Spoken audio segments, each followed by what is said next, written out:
SC ST ఓబీసీల రిజర్వేషన్లను రద్దు చేస్తామంటూ అమిత్ షా చేసినట్లుగా చెబుతున్న ప్రసంగ వీడియోను ఇక్కడ తెలంగాణలో కాంగ్రెస్ నేతలు, ఇందులో ముఖ్యమంత్రి రేవంత్ రెడ్డి కూడా ఉన్నారు, వారు సామాజిక మాధ్యమంలో పోస్ట్ చేసి Bharatiya Janata Party SC ST OBC రిజర్వేషన్లకు వ్యతిరేకం, ఒకవేళ భారతీయ జనతా పార్టీ అధికారంలోకి వస్తే రిజర్వేషన్లు రద్దవుతాయంటూ వారు దాన్ని ట్యాగ్ చేస్తూ ప్రచారం చేయడం జరిగింది. దీనిపై ఇక్కడ తెలంగాణలోని బీజేపీ నేతలు కూడా తీవ్రంగా స్పందించారు. ఈ మేరకు బీజేపీ రాష్ట్ర అధ్యక్షుడు కిషన్ రెడ్డి కూడా దీన్ని ఖండించారు. బీజేపీ ఎట్టి పరిస్థితుల్లో రిజర్వేషన్లు రద్దు చేయబోదని, రిజర్వేషన్లకు మేము అనుకూలమని స్పష్టం చేశారు.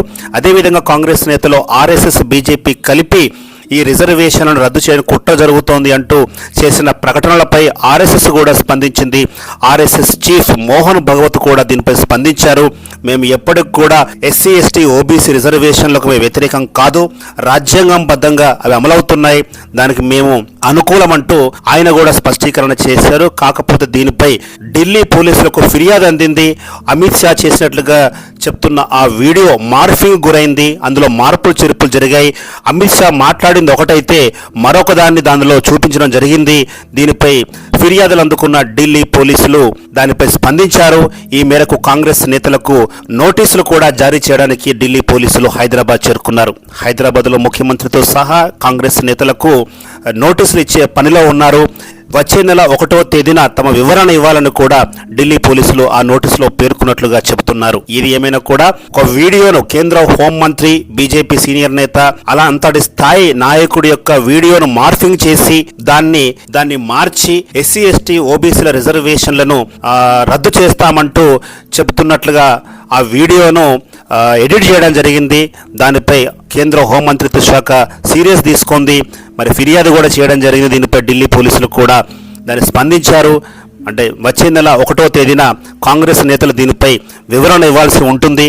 మరి నేరుగా ముఖ్యమంత్రి రేవంత్ రెడ్డికి నోటీసులు అందజేయడానికి ఢిల్లీ పోలీసులు ఇక్కడ ఎదురు చూస్తున్నట్లుగా మనకు తెలుస్తుంది.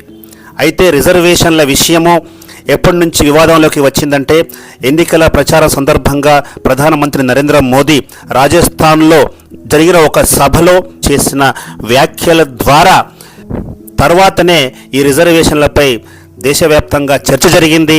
అదేవిధంగా తెలంగాణలో కూడా అదే విషయంపై విస్తృతంగా చర్చలు సాగుతూనే ఉన్నాయి. ఎందుకంటే గత శాసనసభ ఎన్నికల సందర్భంగా కాంగ్రెస్ పార్టీ ముస్లింలకు 12% రిజర్వేషన్ ఇస్తారని కూడా హామీ ఇచ్చింది.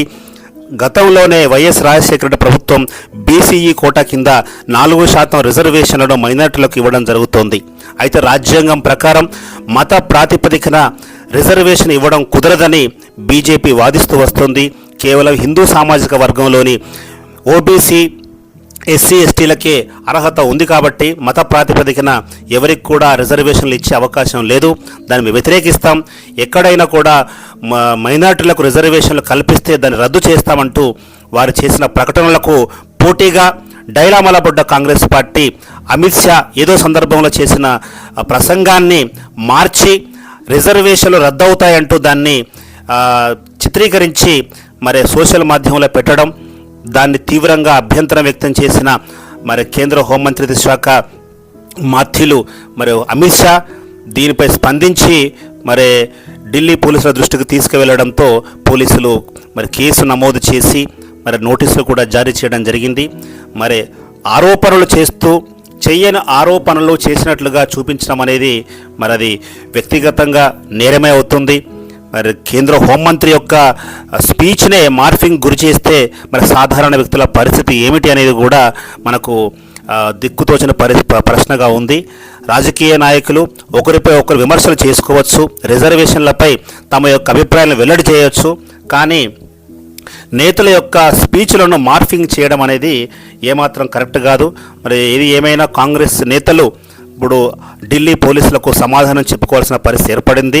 మరి ఆ మార్ఫింగ్ను తామే చేశారా, లేదా తమకు ఫార్వర్డ్ అయిన వీడియోని కేవలం మేము ట్యాగ్ చేశారా అన్నది వాళ్ళు ఢిల్లీ పోలీసులు ఎదుట వాళ్ళు స్పష్టీకరణ చేయాల్సి ఉంటుంది. ఒకవేళ ఆ మార్ఫింగ్ వారు చేసి ఉండకపోతే వారు అమాయకులుగా బయటపడే అవకాశం ఉంటుంది. ఒకవేళ మార్ఫింగ్కు వారే చేసి ఉంటే మరి చట్ట ప్రకారము శిక్ష కూడా అనుభవించే అవకాశం ఉంటుంది. ఏది ఏమైనా కూడా ఇలాంటి అధునాతన సాంకేతిక పరిజ్ఞానాలు అందుబాటులో వచ్చిన సందర్భంగా ఆ సాంకేతిక పరిజ్ఞానాలను మిస్యూజ్ చేయకుండా అది కేవలం సద్వినియోగం చేసుకుంటేనే మంచిది. ఇలా లేనిపోని వీడియోలు చిత్రీకరిస్తే దాన్ని ఫార్వర్డ్ చేసిన వాళ్ళకి, దాన్ని రిసీవ్ చేసుకున్న వాళ్ళకి కూడా చిక్కులు ఎదురవ్వక తప్పవు. కాబట్టి ఈ రిజర్వేషన్ల అంశం సున్నితమైన అంశం కాబట్టి దానిపై రాజకీయ పక్షాలు సంయమనం పాటించాలి. ఇది ఏమైనా కూడా రిజర్వేషన్లు ఎస్సీ ఎస్టీ ఓబీసీల రిజర్వేషన్లు ఎక్కడికి పోవు. ఎందుకంటే మరి అగ్రవర్ణాలకు కూడా నరేంద్ర మోడీ ప్రభుత్వము 10% రిజర్వేషన్లు కల్పించారు. దాని ప్రకారంగా మరి మైనారిటీలకు కూడా ఆ 10% కోటాలో అర్హత ఉంది. కాబట్టి ప్రత్యేకంగా మైనారిటీలకు రిజర్వేషన్ ఇవ్వాల్సిన అవసరం లేదని బీజేపీ వాదిస్తోంది. ఆ అగ్రవర్ణాల కోట ఏదైతే ఈబీసీ కోట ఉందో అందులో హిందువులు అగ్రవర్ణాలు కావచ్చు, మైనారిటీలు కావచ్చు, అందులో రిజర్వేషన్ పొందడానికి అవకాశం ఉంది.